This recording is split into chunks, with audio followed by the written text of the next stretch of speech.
Welcome to our introduction to bond markets. Bond markets are organized marketplaces where investors buy and sell debt securities issued by various entities.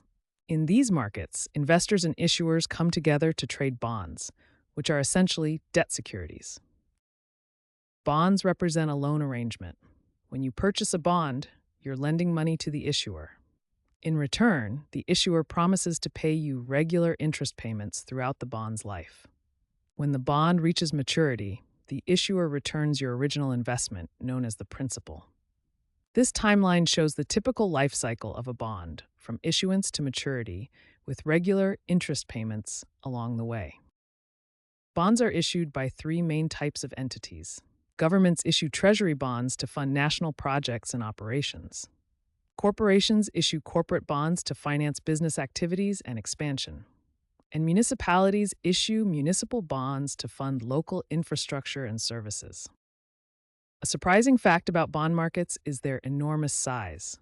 The global bond market is actually larger than the global stock market, with over $128 trillion in outstanding debt securities compared to approximately $106 trillion in the stock market. Bond markets involve several key participants, each with distinct roles and motivations. Issuers are entities that create and sell bonds to raise capital. These include governments, corporations, and municipalities.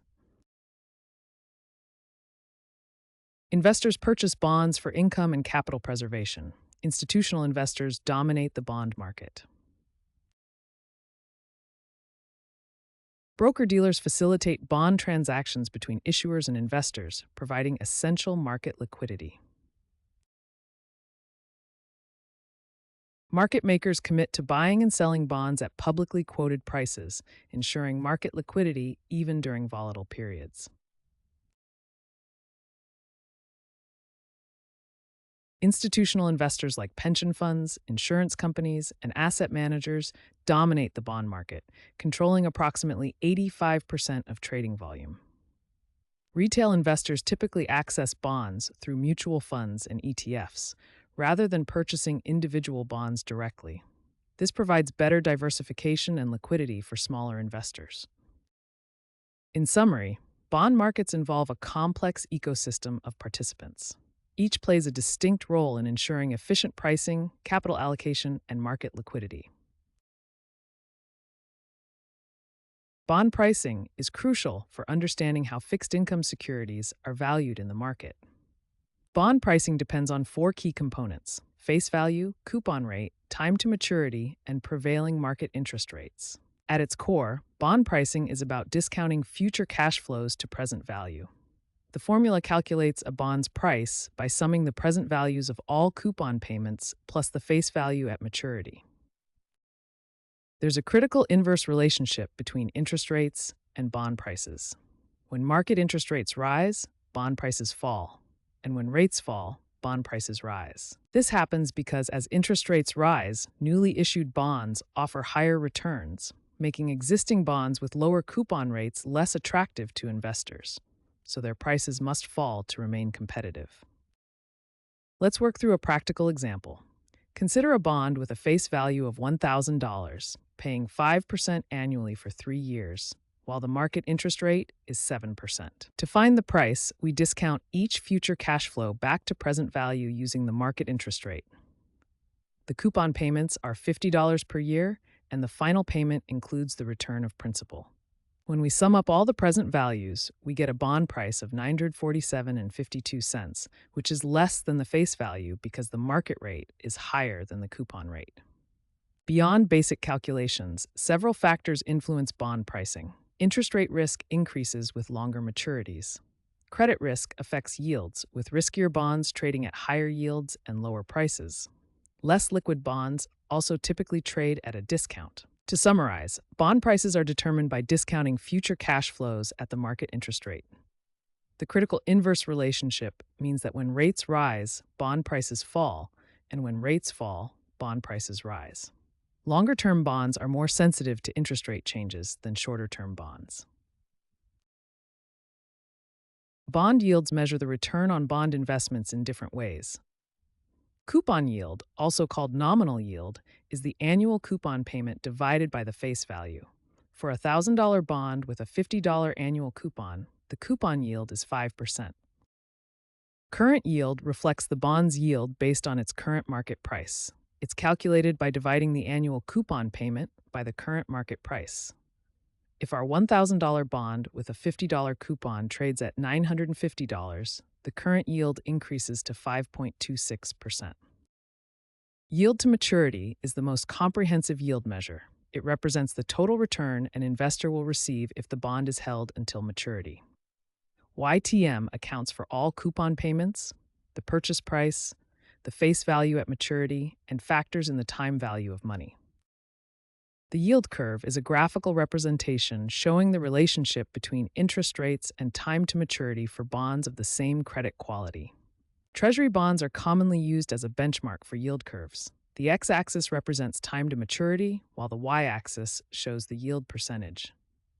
A normal yield curve slopes upward, with longer maturities offering higher yields to compensate for inflation risk and uncertainty. This shape typically indicates expectations of healthy economic growth. A flat yield curve shows similar yields across different maturities.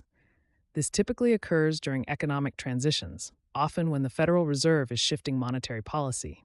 It suggests uncertainty about future economic growth. An inverted yield curve slopes downward, with short-term yields higher than long-term yields. This unusual pattern has historically preceded economic recessions. It suggests investors are pessimistic about long-term economic prospects and expect interest rates to fall in the future. The yield curve serves multiple practical purposes for market participants. Investors use the yield curve to assess risk-reward trade-offs, identify relative value opportunities, make duration decisions, and guide overall portfolio positioning. Economists use the yield curve to gauge market expectations, predict business cycles, assess the impact of monetary policy, and forecast economic growth. The yield curve's most famous application is as a recession predictor. Specifically, when the 2-year Treasury yield exceeds the 10-year yield, creating an inverted curve, a recession has historically followed within 12 to 24 months. This pattern has preceded each of the last 8 U.S. recessions. Bond markets operate very differently from stock markets. Unlike stocks, which trade on centralized exchanges, most bonds trade in over-the-counter markets. In over-the-counter markets, there is no centralized exchange. Instead, trading occurs directly between two parties through dealer networks. This contrasts with stock markets, which operate on centralized exchanges with standardized procedures, providing more transparency and liquidity. Broker-dealers are central to bond markets. They serve as intermediaries connecting buyers and sellers. Unlike stock exchanges, where buy and sell orders are matched automatically, bond broker-dealers often take positions in the bonds themselves. This creates a dealer-to-client model, where traders must contact dealers for quotes, rather than seeing real-time market prices. Broker-dealers maintain bond inventories, provide liquidity, and make markets by setting bid and ask prices. They profit primarily from the spread between these prices. Bond trading has evolved significantly with the introduction of electronic trading platforms.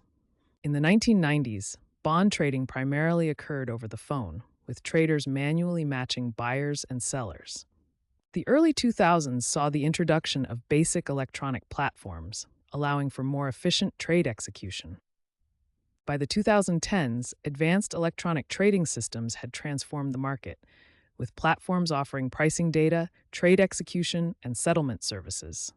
Today, bond trading platforms incorporate AI and algorithmic trading, further improving efficiency and price discovery. Major electronic platforms like MarketAxess, TradeWeb, and Bloomberg Terminal now facilitate a significant portion of bond trading volume.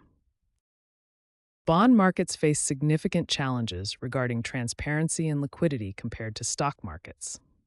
Liquidity in bond markets is significantly lower than in stock markets, especially for larger trade sizes. For stocks, even large trades have minimal market impact, as shown by this relatively flat curve. In contrast, bond trades show a much steeper price impact curve. As trade size increases, the liquidity impact grows exponentially, leading to higher transaction costs. The bond market faces several key challenges, including difficult price discovery, higher transaction costs, limited trading volume, delayed reporting, and fragmented liquidity. Credit ratings provide a standardized assessment of the risk that a bond issuer will default on their obligations. Three major agencies dominate the credit rating industry: Moody's, Standard & Poor's, and Fitch. Each agency uses a similar letter-based scale to rate bonds, from the highest quality AAA rating down to default categories. Bonds are broadly classified into two categories. Investment-grade bonds range from AAA to BBB- and are considered lower risk. Credit ratings significantly impact bond pricing. Higher-rated bonds typically offer lower yields, reflecting their lower risk. As we move from AAA-rated bonds to lower-rated bonds, investors demand higher yields to compensate for the increased risk. While rating agencies provide valuable insights, prudent investors conduct their own credit analysis to supplement these ratings. This involves analyzing financial statements, assessing business and industry risk, evaluating management quality, and reviewing bond covenants. Investors do their own analysis because rating agencies may lag market changes, and each investor has unique risk tolerance and investment goals. Central banks are powerful institutions that significantly influence bond markets through various monetary policy tools. These include interest rate decisions, open market operations where they buy and sell securities, and setting reserve requirements for banks. When a central bank raises interest rates, bond prices typically fall while yields rise. The opposite occurs when rates are lowered. Through open market operations, central banks purchase or sell government bonds to control money supply and influence interest rates. Quantitative easing is an unconventional monetary policy where central banks purchase large quantities of longer-term securities to increase the money supply and encourage lending and investment. Federal Reserve announcements can cause significant movements in bond prices and yields. A hawkish announcement suggesting higher rates typically causes bond yields to rise and prices to fall. Conversely, a dovish announcement suggesting lower rates causes yields to fall and prices to rise. For bond investors, following central bank communications is crucial for making informed investment decisions.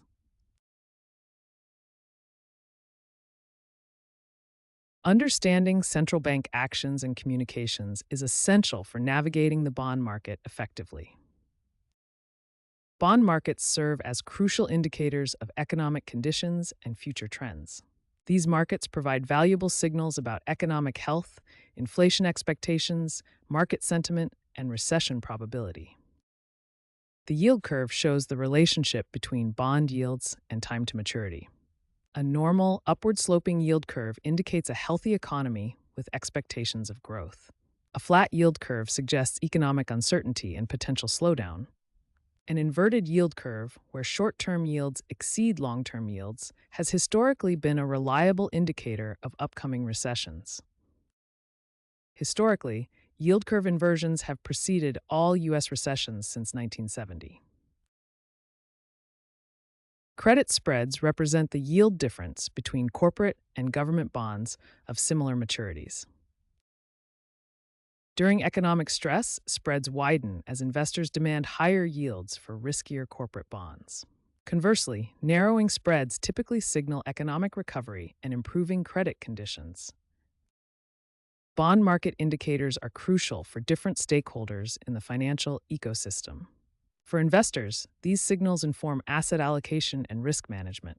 For policymakers, they guide economic forecasting and monetary policy.